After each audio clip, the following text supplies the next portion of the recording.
For those that don't know, this Homeboy Sandman, Jack Splash, they have a new album that is out right now called Resonance Frequency. I just want to say, man, in terms of Homeboy, I got a chance to connect with Homeboy Sandman during COVID. We had a good interview on Quantum Leap Radio, and he has been connected this whole time. And every now and then, I will get a text from Homeboy to be like, check this out.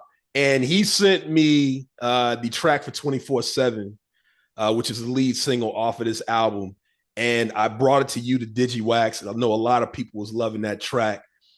Tell us, Homeboy Sandman, Jack Splash, how did you guys even connect? Well, I've been a fan of Sandman's for a long time. I'm always into like real pure hip hop, which I mean that could be anything, really. You know what I mean? As far as the sounds are concerned.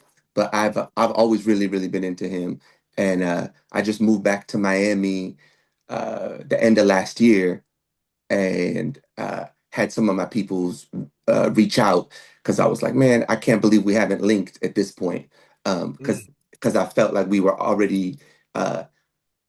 We make very different music, but I feel like our frequencies are the same, Right. We be on the same wavelength. Yeah. Yeah, exactly. First of all, Jack, look, I got a white wall behind me. You got guitars and everything, man. I should have put something behind me, man. Hey, look. There you go. Boom. Boom. No, that's dope, man. And I'm glad, Jack. I'm glad that you mentioned that. And first off, man, it's good meeting you. I think the first time that I caught wind of you, it was a show I used to do about 20 years ago. And I don't want to date you or nothing like that. It was called Late Night Snacks. You had a track with Tash from the Alcoholics in CeeLo. There was a video. I remember it was like animated. I don't know if you remember it. Probably, yeah. Remember that.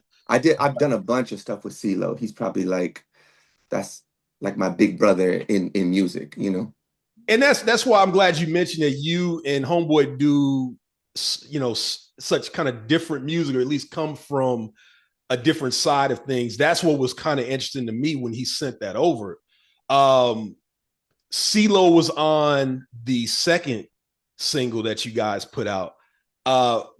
Was he in the studio? Like, what was going on with that collaboration? That one, so CeeLo and I always we probably have about 10 albums worth of music, Right. I was in a big funk band before I was producing, and I literally quit my funk band when CeeLo called me, because that's how much I love him as an artist. But anyways, as far as with Sandman, the second we started working on the record, I already knew that I had to find a way to put those energies together. So there was something that was. I'm sorry, I didn't get to answer the question about. You answered about but Jack, Jack talked about being a fan of me, and I've been a fan of Jack without really knowing, because Jack is more, he makes these amazing records and then kind of stays in the cut. It's like, this is Jack Splash, this is Jack Splash. So initially I started finding out about jams that he was behind that I didn't even know he was behind, that I was a fan of him without knowing him and talking to him, and then once we start, building over some, people send me beats for hundreds of years, like I got records, like I got songs that'll come out next year and it'll be one jam on it from a cat that sent me beats for 10 years. And finally we had, a beat that was really speaking to me, but when me and Jack started, when he started sharing with me some of the stuff he had in mind, and it's vastly different from the final, because after I would rhyme, he would go back in, so he would hit me with the initial structures, and then after that, the post-production was he really put his foot in a major way. But it was like the first batch of beats that he gave me access to was so rich. I was like, wow, like it was just so uncanny. The fact that, because I hear a lot of great beats that I don't feel like rapping on. I'm very selective when it comes to the beats that I want to rap on. Even though I hear a beat and I'll be like, that's great. Just earlier today, I told somebody this is great to listen to, but I don't feel like rapping on it. But to hear so many beats, such a high percentage of beats in a stash that I was like, I want to rap to this, I pretty much knew right away that we was going to cook up something cool. And see, that's interesting too, because Sandman, obviously I know you. For the people that's not familiar on the call, a lot of times when you do drop an album, it's with one person. And the production that I heard from Jack Splash felt a little bit more different. And it's interesting you say that he was doing a lot of post-production, because Jack, I want to ask you, and you just mentioned you were in a band. Is that the Plant Life band that you're talking about, or a different? Yeah, that was the band at the time. Yep. You on the post-production, I don't know if this is post-production or before, but this sounds like a lot of live instrumentation on this album. Was that what was going on? Was that what you were sending, or was that post-production, like Homeboy was saying? Kind of half and half. Like Sandman is so visual with what he writes, that it's hard, like as a producer, like I was a DJ before I was a producer, right? So you're always thinking about, or at least I'm always thinking about how people will receive the music, you know? Right. And because I'm such a fan of what he does, he would send me some things that were like, that would elevate the song so high that I felt maybe like I wouldn't be doing my job if I didn't step, you know, if I didn't shoot a couple shots too, you know what I mean? And one thing that I had told him, which is really, really true, I'm sure some of the DJs on here are producers as well and work with different artists. One thing I really loved about working with Sand on the album was that he like encouraged me to go crazy with it. You know what I mean? Where some people would try to hold you back, you know? Really? Okay. And it makes it like not fun. You know what I mean? Like you're trying to make music. Yeah, this could be a business. This could be work for some people, but it's a beautiful thing. It's supposed to be like exciting. It's supposed to be fun. And it was nice that like, as the process rolled along, we both were kind of like, you know what I'm saying? Like a real team pushing back and forth.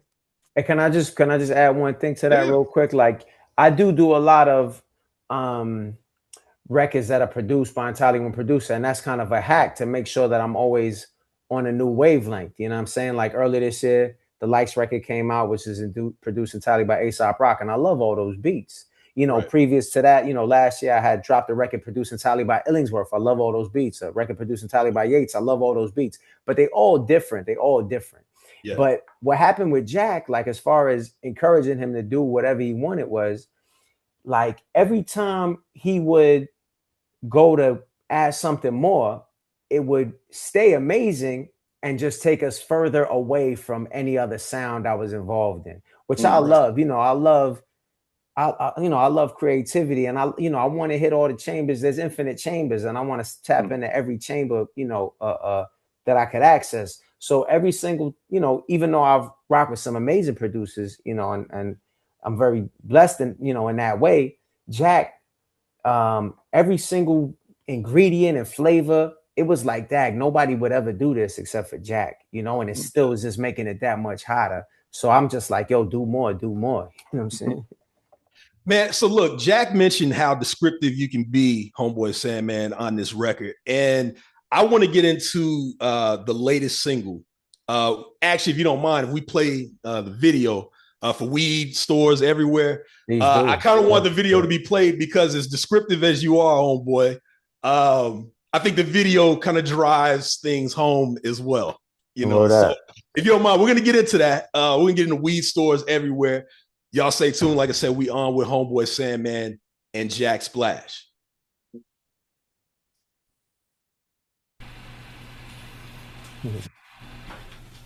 I'm right back.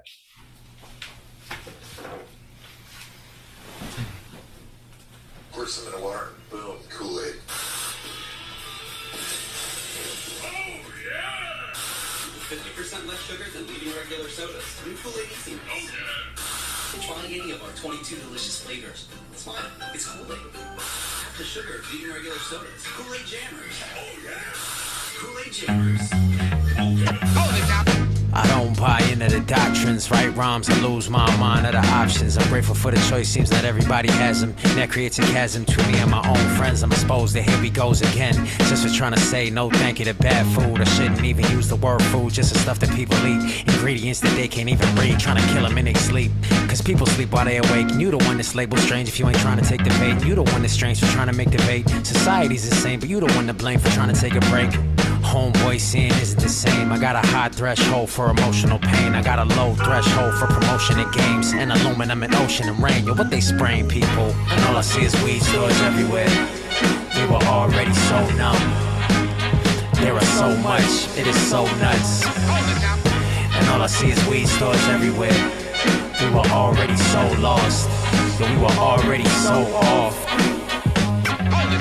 God put me on a planet with a purpose, not to make another purchase.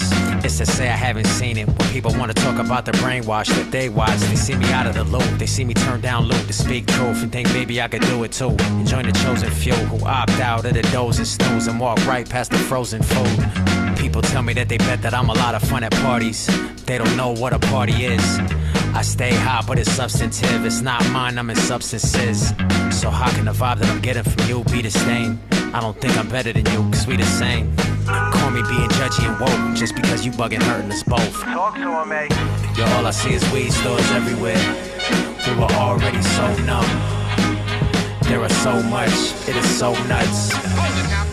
Yo, all I see is weed stores everywhere. We were already so lost. Yo, we were already so off. Okay, the mainstream press won't pay me attention. That's better than getting experimental injections. If Bill Cosby's guilty, that was evil, it's true. But I don't know what he did, and neither do you. What's easier to find? 60 people who take money to lie, or 60 who turn it down and speak truth. Quality's more important than quantity, that includes proof. Quantity's easy to create with fake views and fake plays. These are the ways they make real waves. It's strange folks think they gotta talk about something just cause other people are. Ain't neither of them getting very far. Now and then the internet'll beat me black and blue, cause I ain't trying to be successful at distracting you. But if you know there's more to life than driving traffic, then I'm glad my vibe attracted you. Way more new friends. So all I see is weed stores everywhere. We were already so numb. There are so much, it's so nuts. Yo, all I see is weed stores everywhere. We were already so lost. We were already so off. No drugs or alcohol so I can get the signal clear. Please.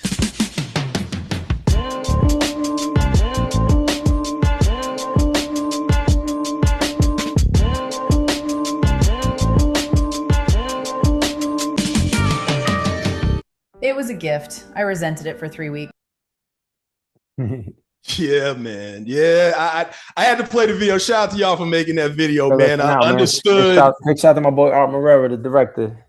I understood. That was dope. As I was listening to the album, and Jack, this kind of goes to you, and I want to ask both of y'all. Well, for one, Jack, who was doing the scratches on this record? Was that you, or did you have somebody else? Yeah, I was doing the cuts on the record.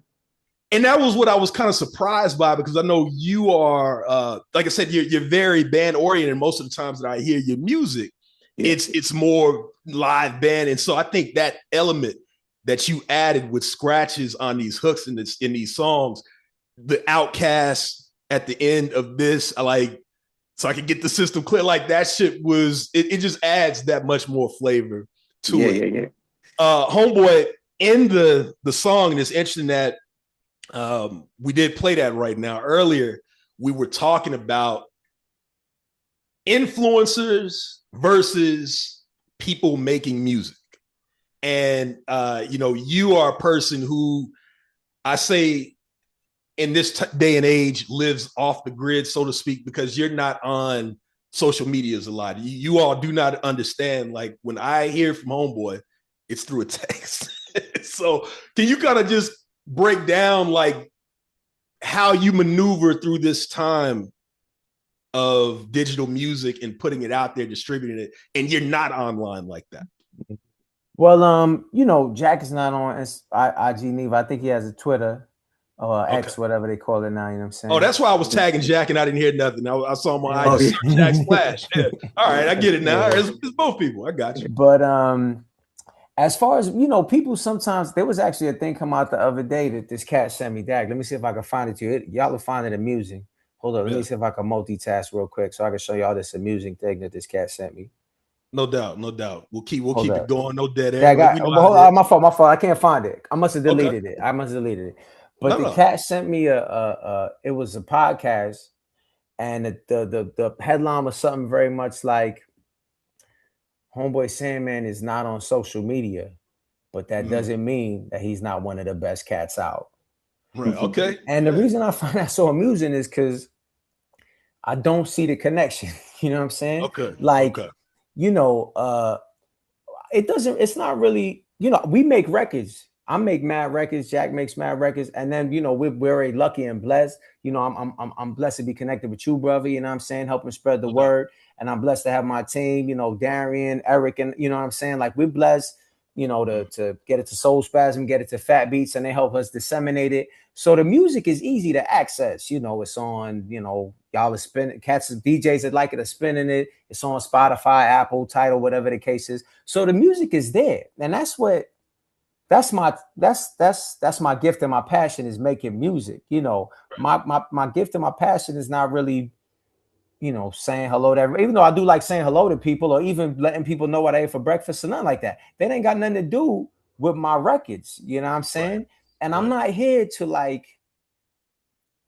it's a distraction because I did get on, Schmedia. I call it Schmedia. My boy Yokes come up with that term because I want to call it even social media because people are less social. Right, I be around cats. They don't know how to build properly. I got a line that says, that I'm trying to multitask in my brain. But my point is, ain't nothing about this seeming social to me. You know what I mean? It seemed to me to deviate from social. But the Schmedia, I was on it from 2016 to 2020, which was just a 4-year. My first album came out in 2007, so I was one of the last cats to get on it and one of the first cats to get off of it. Right. But that period right there was the worst creative time of my life. I was the most distracted. I was had the most energies that I didn't even need to be interacting with. And the proof was in the pudding right there. You know what I mean? Yeah. So I'm just trying to get my frequency. This is resonance frequency. I'm just trying to get my frequency as strong and as potent, as powerful as I can. You know what I mean? And so focusing on the art and the craft and creating all every day. I forgot what it's like to be distracted all day. And I thank God for that. It's kind of crazy. You know what I'm saying? I talk about it a little in that record and throughout the album, but I'm living in my own world, like I love people and I love to build and connect. And, I wrote a rhyme earlier today that said my current events are of a personal nature. You know what I'm saying? Cats want to talk about current events. What's current events? Well, this is what's going on with me. What's going on with you. You know what I'm saying? Right. But I don't find it at all to be a challenge as far as making music. I find it to be a big boost as far as making music, not being caught up in them things. Well, I like how you brought it back around to the name of the album because I never even picked up on that. It's the resonance frequency. It's a funny story, but I remember reaching out to Homeboy because he didn't even realize people were bigging him up online. This was, I don't know if you remember this, but when Lupe and Royce the 5'9", it was kind of going at it. And Lupe had bigged you up. And I'm hitting Homeboy up like, hey, man, people talking about you back out here. He ain't even know what was going on, man. But that's just how he is. Yeah, where did you get I know you told me where you got your name from, Homeboy Sandman, but even with Jack Splash, both of y'all, where did y'all kind of come up with those names? Jack, I'll let you go second. Because all right. Because sometimes I'll be writing a bar and I'm very intuitive with mine. I'm very right brain with mine. So I'll have a bar and I'll know that it's the proper bar, but I won't even really understand it myself, maybe until later on. And that's how it went with my name. My name was initially Homeboy Sandman because I really liked the word homeboy for, there's mad ways to call people different things. Dude or whatever, dude, or that's my man, or that's my whatever. But I like homeboy a lot, and it was originally like, that's my homeboy, like that's my people's, like, I'll I like to spread love. I like the feeling of love. I like to say what up and all that. You know what I mean? I say what up to people in the street, you know? And then the Sandman is like, you know, Mr. Sandman, bring me a dream. You know, like my rhymes is going to be so intense, so detailed with this. It's going to be like being inside of a dream. But that's not even what it meant. What it really meant, and I'll just break it down real quick, is, you know, I've been rhyming now 20 years. You know what I'm saying? On my first joint come out 2007. You know, and it's been a real journey, and I've changed a lot, going through a lot of growth. You know, a lot of changes, growth, and you know, I've been the ups and downs. And I start off at my home. You know, I'm from Queens, New York, Elmhurst, Queens, and that was really my identity for a long time. And I identify myself a lot of different ways with where I come from, how I look. This was my identity. You know what I'm saying? My home, I was a boy. I was just a boy. You know what I mean? Like I was coming to learn, coming to grow. But then saying, you know, saying is representative of time. Saying's a time. It's also representative of travel, you know, footprints in the sand, you know? Yeah. So through that travel and that journey, I become a man. You know what I mean? So Homeboy Sandman is really what that name mean and what clicked to me after the fact. No doubt. Jack Splash? Oh man, mine sounds fucked up after that. My origin. Well, I had several different aliases before this one, but this one came about when I used to only drink whiskey. That was like the only drink I would drink. And I would always drink it the same way. Just Jack with a little splash of ginger, or like mostly ginger. And I was at a bar with one of my homies back in the days, and they were like people used to clown me. You know what I mean? Like you can't try nothing else. That's the only drink you drink. And when I ordered it, man, you should just call yourself that. Because they say, oh, Jack with a splash, Jack Splash. I'm like, okay, cool. And when he said it, mind you, I was a little bit faded at the time. You know, when I was like, you know, that's kind of a cold name. Okay, I'm gonna take it. You know what I mean? So anyway, I don't usually say. I'm only telling y'all because you guys are DJs. I would usually each time make up some whole other fake shit. Man, no doubt. Like a cooler version of how I came up with the name, you know? Nah. But I might as well give you guys the truth. Yeah. So that was, and I don't even really drink whiskey too much anymore because it was getting to my liver. You know what I'm saying? I understand. Yeah. No, So I mean, I go by grandfather clock, man, and mine was similar to yours. It wasn't from drinking, but it was from listening to AC Alone one day. And some DJ friends of mine was like, what would you name yourself if you were a DJ? Matter of fact, this was 07, because I'm not really a DJ. I'm more of a selector.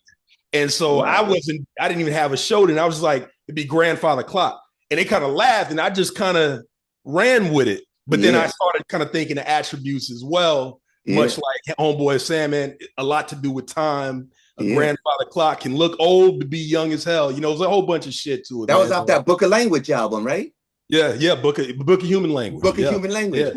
I love that you mentioned that. That's Jack, you up on everything. Jacking up on all music, yo. Well, he's really tapped in. That's all I respect it. You know what I'm saying? Yeah, man. Remo, what you got to say, man?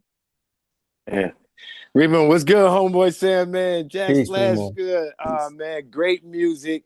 When I hear music like this, is a breath of fresh air.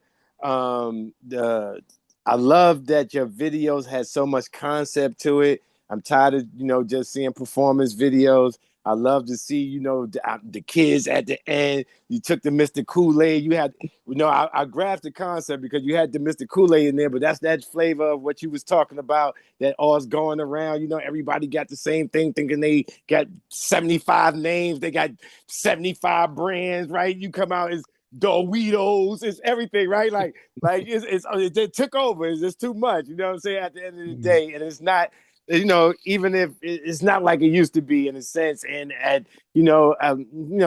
everybody needs their break, and I feel you for guys who don't have no habit in nothing. Saying this is great music, clean music we can play everywhere. And good for the mind, right? Like giving you something to think about, because people don't think no more. We just real, just go on to the next. I got to stop, and hear this again and hear it back. And you know what I'm saying? And start to break it down and decipher what the bars is really to get in depth. So I love that, and I appreciate that. And then with Splash, bro, the production, crazy. Oh, man, I heard all the old elements in it. You know what I'm saying? Like that. I felt like I was almost listening to Def Jam all over again. You know what I'm saying? Like I could feel it. I could feel that whole era coming back, like what you was doing. And it was crazy. That production was perfect. Y'all, that's like Batman and Robin right there, man. It's crazy. Good looking out. Man. Good looking out. Thanks so much, yo. That really means I just told Sam we did a show in Brooklyn like last weekend. On Friday. On Friday, yeah. And I had been bumping that week before I came up there. I've been bumping like Ultramagnetic and like Public Enemy and Beat, like just classic stuff. And it still felt, even that ACR, the Book of Human Language album, I've been bumping that, you know? Yeah. Just beautiful classic music from all over the country, Outkast, Goody Mob stuff, whatever, you know what I mean? And I told him, I was like, it's crazy. I feel like we just gave a little piece that just is just part of the continuum of how beautiful this culture and this music really is, you know? I was scared to listen to our album after listening to those albums. Because those albums were still so good, you know what I mean? Like really fun, really creative. The producers on some of those albums were great, really on some next level shit, and they don't get credit for it. But I just told him, I gave him a big hug and I said, man, you know, whatever this album does, it doesn't, like, as long as we have it in the universe, we're good, because it's just, it's one more piece. So I'm just saying that because he mentioned, like, you know, he felt like Def Jam era or whatever. That's probably the biggest compliment we could receive, you know? Salute, y'all. Yeah. Peace, and Remo, make sure you listen to the album because you're gonna get way more. I already know. You know I'm up on it now. He got one right now. Yo, y'all should have seen what Jack did at this show on Friday. He did like a 7-minute, you know, just kind of like history or rap set, you know, bringing it up, you know, from the beginning to the album. Yeah. I mean, people have been hitting me up to this day. Like, yo, that cat Jack Splash was out of control. One dude was like, yo, Jack Splash is like Bumblebee from the new Transformers. He just communicate that way. Like all the music he's taking, he sends it back out to y'all, and that's how he communicates with y'all, you know? If we come to your city, I know there's a lot of, you know, me and Jack are going to be in different cities. We come through, anybody on this call, please email me at homeboysandman@gmail. Be like, yo, I was on the call because I want to put you on the list because DJs, because that, you know, the layperson was wild by what Jack did the other day. So I know DJs, you know, be going crazy. I am the beneficiary, the humble beneficiary of the Jack Splash sauce, because the you know, the template and the environment and the backdrop he really laced me up with, it really speaks a lot of volumes, you know, even before the mic even get turned on, you know what I'm saying? So I got to just thank my dude Jack Splash. Man, like I said, go ahead, Jack. Go ahead, man. Go ahead. No, I mean, just did he's probably saying that because we know how, like, the record got made, you know? Like where, like, he let me go crazy after he sent me, you know, like after he finished his bars. But what he doesn't realize is it's what he had sent me. It's exactly what I was trying to say from before, where, like, he's so humble that he'll think something's just like, it's just like regularly what he does. You know what I mean? But, like, I'll hear it as a fan of hip hop, you know, and as a real fan of lyricists. And I'm like, oh man, now I really gotta do something here, you know? So, dude, like I said, as I listened to that record and it got to that, I was like, oh, hold on. And the switch up and using, you know, the reggae at the end, True Roots, right? I was just like, this one was out of here, man. Remo, what you got to say, man? Man, this one was, yo, hold on, man. This is way different. First of all, I'm originally from Harlem. I lived in the Bronx when I was young. You know, 152nd Gerard. Bro, he got the essence of hip hop beginning in the beat. Yeah. I don't know if anybody fucking heard that. That was crazy. You see what I'm saying? Like, you got to be like from them eras to hear what he was doing.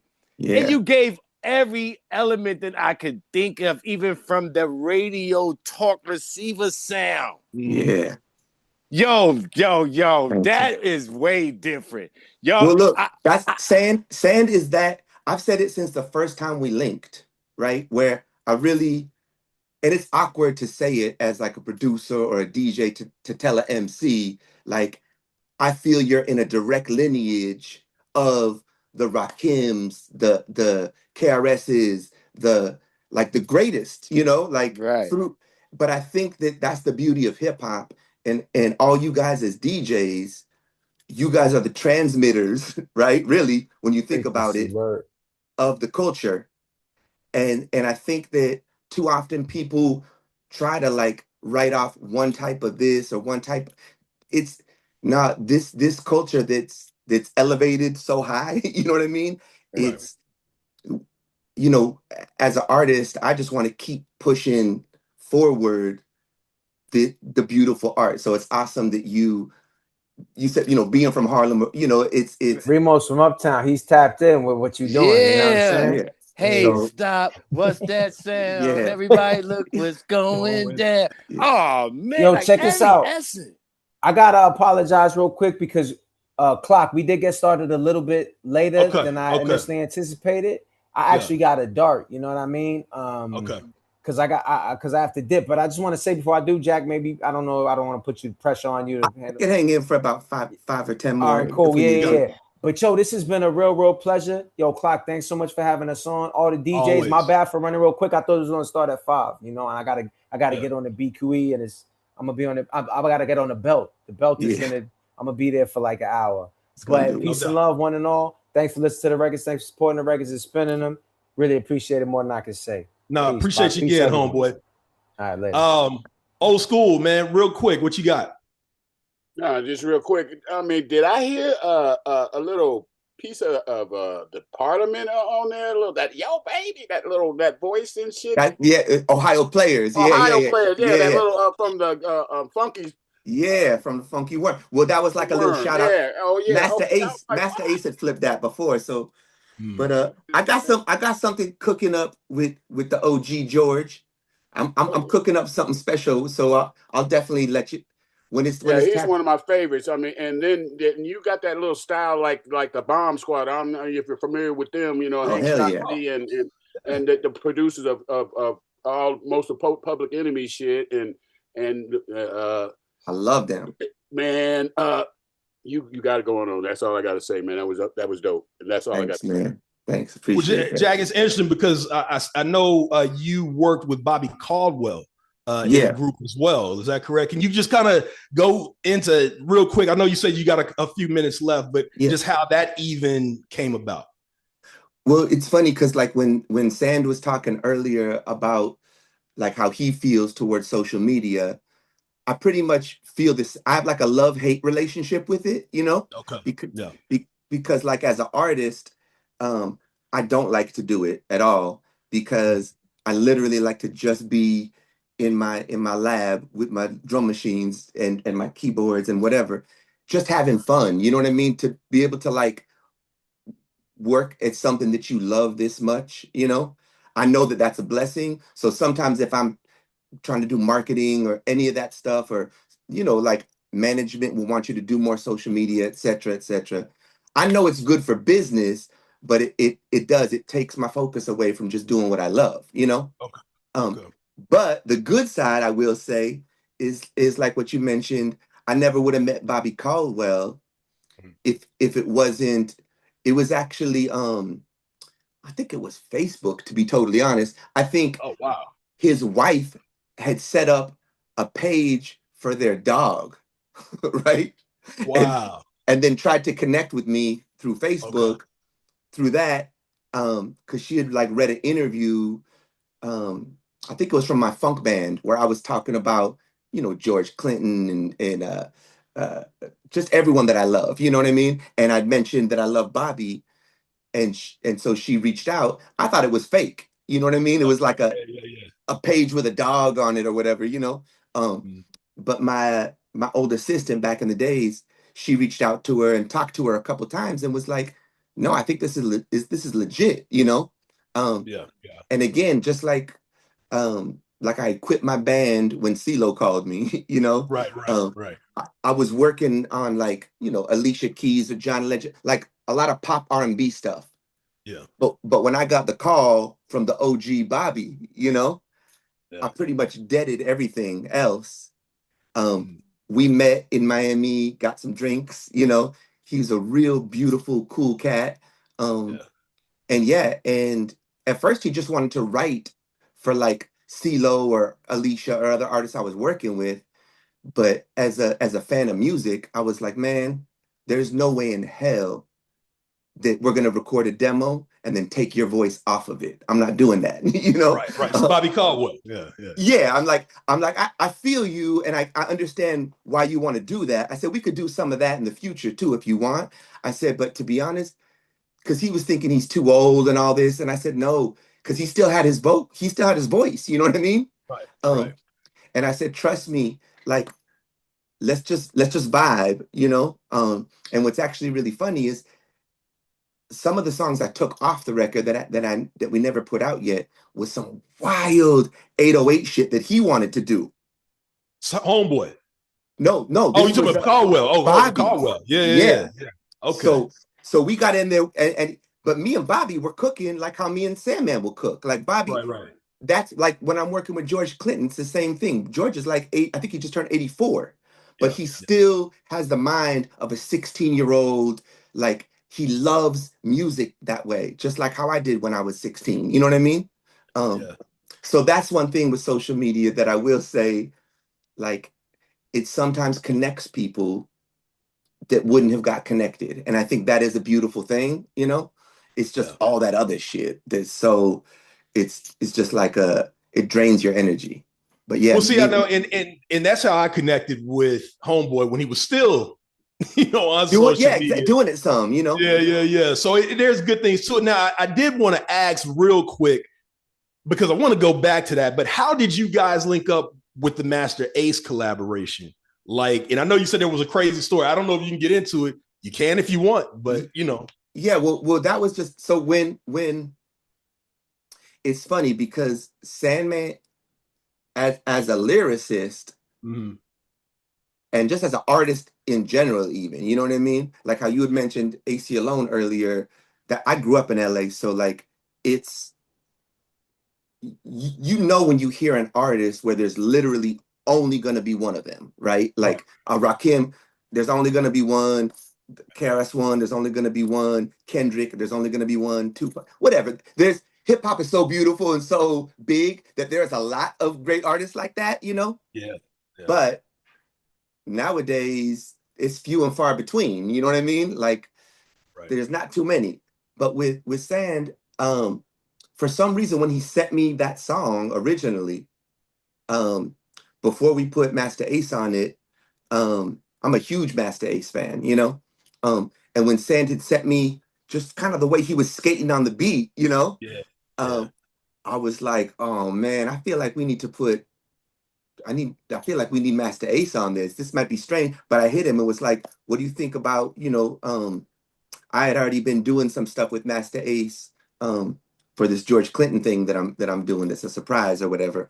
But we get exclusives here too. Yeah. So I was like, you know, I feel like this would be beautiful, you know. So anyways, we let Ace hear it. He loved it, you know, was like right on it. And it came about like real organically, you know what I mean? Like just people that love music trying to make great music, you know.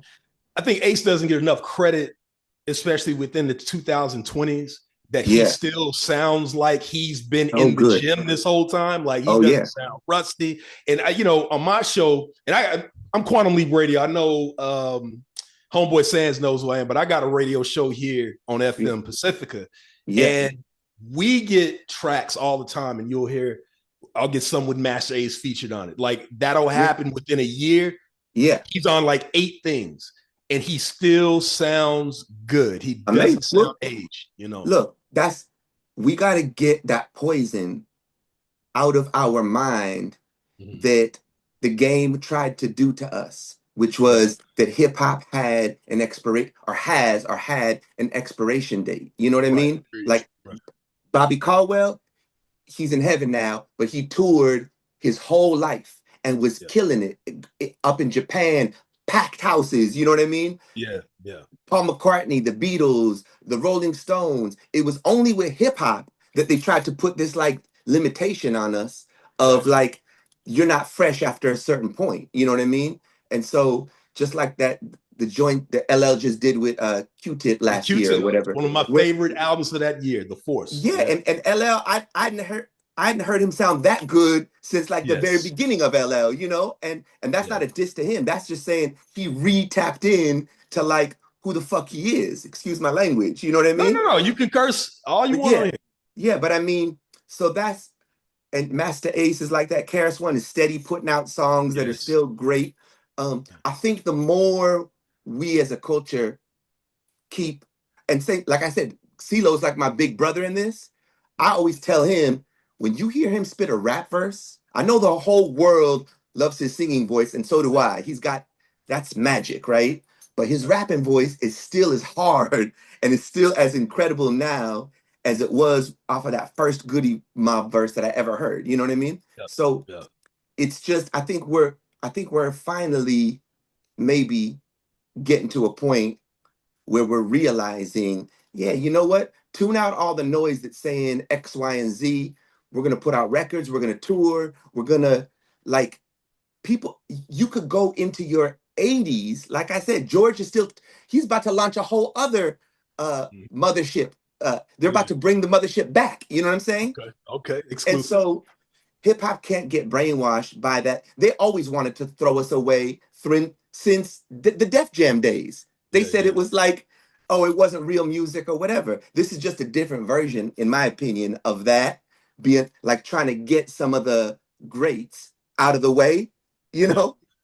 But no, Rakim needs to be just like right where Paul McCartney is, you know, when or the Beatles or the Rolling Stones are, you know what I'm saying? And part of that is if someone's putting out a fresh joint, y'all DJs got to support it. Not if it's not good, you know what I'm saying? But no doubt. But if it's hitting, it doesn't matter. You know what I'm saying? Like get past the image shit. I think that's the point, right? Because Mick Jagger and the Beatles, Paul McCartney, they don't look the same way they looked when they were like 16 or 17, you know. But they're still packing arenas, you know. Anyways, I just wanted to say that because I agree. Master Ace, he hasn't. If anything, he's just getting better and better. You know what I mean? Yeah. And just you mentioned Rakim. I know that he's recently putting out some things, and I know Big Daddy Kane is supposed to be dropping his last album. I would love to hear Jack Splash work with them, which kind of leads into my next question. This will be the last question. I know you said you got to go. No going back to who you've collaborated with. You've collaborated with Alicia Keys, CeeLo, Kendrick Lamar on the Good Kid, Mad City record, you know, John Legend. How did you even come into their stratosphere to even do that? It was all like, it's all, I was talking to Sandman about this at the show, because it's been a real weird, beautiful, like lucky journey, pretty much, you know? Like I was signed as a rapper when I was 17, you know what I mean? Oh, really? Yeah, like I've been in the game so long, and I was involved with Slum Village back in the days when we put out Volume 2, you know. I don't usually talk about that either, but again, but you need to. You need to, because that's a very critical album. Yeah, but the thing is, it's like hip hop is a safe space for me. You know what I mean? Yeah. The areas that I got into as far as producing pop and R&B and all that stuff, it's I don't always feel comfortable in those spaces, to be totally honest. You know, but it was just, I was doing my funk band. CeeLo heard that, was like, I need that. That's when I quit my funk band, and I was like, if he could be a vocalist on what I'm doing, then that's what I want to be doing, you know? And people started just hearing what CeeLo and I were doing even before we had put it out. So that's how Alicia wanted some of that. John did. A lot of the R&B pop artists, they knew that what we were doing was kind of like some whole different stuff, you know? So for some of it, CeeLo and I would like write some of it together for them and give them some joints. They wanted our actual songs, but we were like, no, we're saving those for us, you know? But we could do that all day. We're just in the studio having fun, you know? Okay. So it was just people coming to us, and then to me, you know, but at the same time, my heart is always in hip hop, and my heart is always in like classic. That's why I like CeeLo, because even though he's a new artist, he makes classic music. You know what I mean? Yeah. Like new at the time. Yeah. Yeah, I mean, there's not too many artists I can make funk, like real genuine funk music with. I could try to push them in that direction, you know, but if they don't, if you don't have that thing internally, it's not going to happen, you know? So I would just step back out, like with Kendrick, for example. He wasn't signed to Dre at that time. He was still in, I pulled my car over and with like tears in my eyes when I heard, it was a song called Keisha's Song off of Section 80. Yeah. And I hit my manager like, oh man, I've been waiting for this from LA since I was a little kid. You know what I mean? I've been waiting for this to come because I know the world doesn't know we have this part of LA. The fact that you would bump AC alone, a lot of people don't know about Freestyle Fellowship, that whole scene that existed in LA before Top Dog. That was our first. Yeah, that was our first version of the genius of LA. You know what I mean? But it just didn't really connect. It connected to other like CeeLo knew about it. You know what I mean? Like when I first linked with CeeLo, he knows about all those dudes because that's all like minds think alike. You know? Right. But anyways, so some people I would like, whether it's Kendrick or Sandman or whoever, Bobby Caldwell. Mm-hmm. That's not for money at all for me. That's not, it's, I would do whatever I needed to do to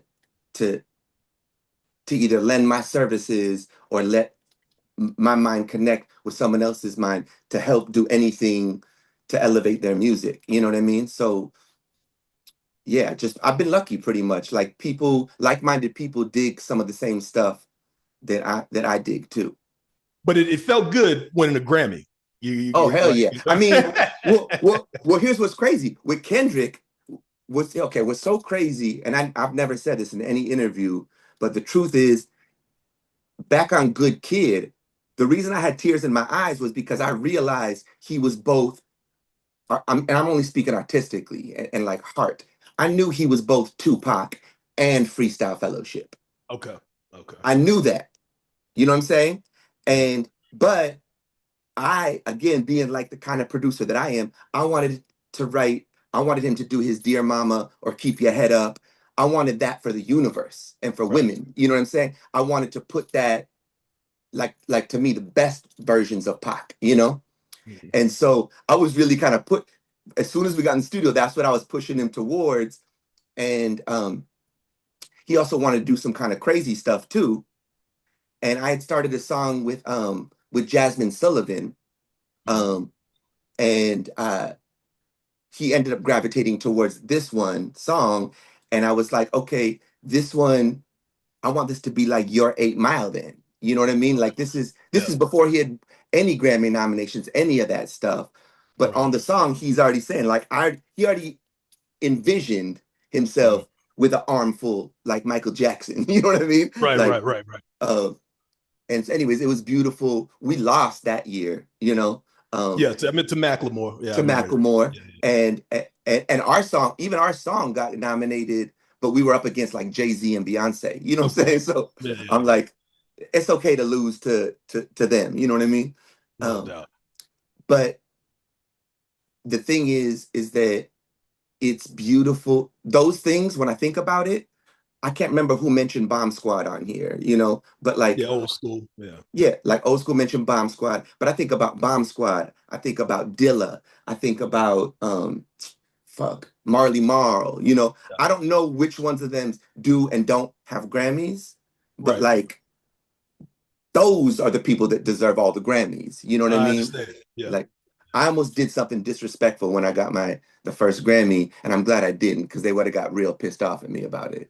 But I was gonna almost like protest the thing, like make a chain out of it. You know what I mean? Yeah. And scratch out what they had written on it and like make it for like and write like Dilla Marley. You know what I mean? Yeah. I knew it would have been fresh as hell, but it probably would have. People wouldn't have understood the intention. You know what I mean? Well, look what happened to Diggable Planets when they protested up there. You know, people forgot about them after. You know, shit! I didn't even know they protested. Oh yeah. You know, they won a Grammy off of Cool Like That, and they went up there. I forgot what they said, but they were protesting because I think people were outside protesting and about something that was happening at the time. And it was always like this thing, like, did Diggable not get a lot of love after that in the industry because Blowout Comb was such a dope thing? But I wouldn't be surprised. I wouldn't be surprised. The game gets very, very annoyed and upset when you're honest and outspoken, and that's why I tell my artist friends, I try to give them the best advice possible, which is like, I love the artists that speak out. That's the type that I am. But I also say, like, I think there's like cool, tricky ways that you could beat the game. Right. Like how you could do it without getting like totally cut off. You know what I mean? Ostracized. But Raymond, anyway. man, what you got to say, man? I know you've been hanging in there with us. Yeah, no, I know he's got to go, man. Super dope, Jack. And shouts to Homeboy Sandman as well. I know he said he's not on the socials, nor are you. How do we keep Twitter? how do we keep up? Like, well, one, are you guys touring together? And then two, if that's the case, how do we? You got a .com or how's that? His what is Homeboy Sandman at Gmail. You could hit him at that. He'll hit you back. Let him know that you were on the call, and he's definitely touring. I got to figure out my schedule to see how many dates we can do together. But he's about to hit the whole nation. So that's with him. With me, I'll probably. My manager has an Instagram set up for me, but I haven't even been on it ever. But I do have an X. I know that's old. No one's even on that shit anymore. But if you guys do have that, if you have a X or a Twitter, I'm at Sir Jack Splash. You could hit me on that. I'll hit you back. I'm not the best at it, but I'll try to get on it every now and then. And I like connecting with like-minded DJs, you know. Man, well, much respect. You guys are the truth, man. Super dope. Super dope. Thanks, man. Appreciate it. Yeah, man. And it was good having both of y'all on here. I do appreciate the time. I do apologize. Let Homeboy Sandman know we apologize. On the call, we're very improvisational. I got it. Conversations. And, I heard it. You know, it is what it is, man. And we try to get everybody, learning about these guests that we have on and the music they have, man. And Jack, again, this is the first time that I met you. I do appreciate it. Continue to put that music out, man. We're going to definitely support the record here. Again, it's Resonance Frequency for everybody on the call. If you've not heard it, go and listen. Definitely a favorite for me for this year. I'll say that, man. Thank you, fellas. I appreciate it. And ladies, everybody, thank you. No doubt. Peace. We're going to go out on this track, Gas, man. That's another one of my favorites. Oh, yeah. Man. I love that one. We appreciate you, man. All right, peace. Stay up, bro. All right. What? Word on the street, boy saying like a bird with a worm in his beak. Who known to spring to action when it's time to rock to the beat? Who don't remember asking you if you were shady critique? You know what? At heart, I think I'm just a kid with a sharp tongue that grant you the ability to tell them apart from the million other people that you're gonna hear. Who's unaware he's super weird, but here's a souvenir. People like to call me a weird guy because I walk around under a clear sky. I see him walk around.